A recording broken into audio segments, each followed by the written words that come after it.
8, he's a dope. That's not my word for him, by the way. It's how National Security Advisor H.R. McMaster described him. The word fits, though.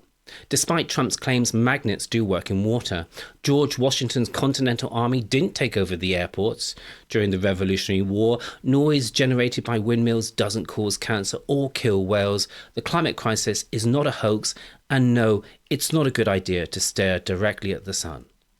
Others who know Trump well also question his intelligence and highlight his ignorance. Former Secretary of State Rex Tillerson called him a moron. Actually called him an effing moron, though he didn't use the word effing. White House Chief of Staff Reince Priebus and his successor John Kelly both called him an idiot. So did Treasury Secretary Steve Mnuchin. Rupert Murdoch called him an effing idiot. Again, he didn't use the word effing. Chief Economic Advisor Gary Cohn called him dumb as shit, adding that Trump won't read anything, not one-page memos, not the brief policy papers, nothing. He gets up halfway through meetings with world leaders because he is bored.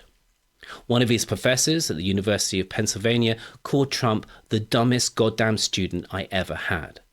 But you might think, well, he got into a good university, he must be reasonably intelligent, but actually, no. His brother knew the admissions officer, so he got in as a favour. He also paid someone to sit his SATs. Trump repeatedly makes the claim that he aced a very hard cognitive test in 2020.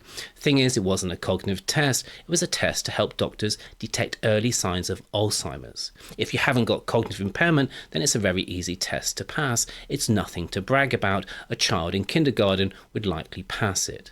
Trump thinks he's very smart and a stable genius. If he is, then he's keeping the evidence of that to himself. I've got nothing against people who aren't very bright, but they shouldn't be running the country. So, being a dope is another red line for me. If it's also a red line for you, then don't vote for Trump.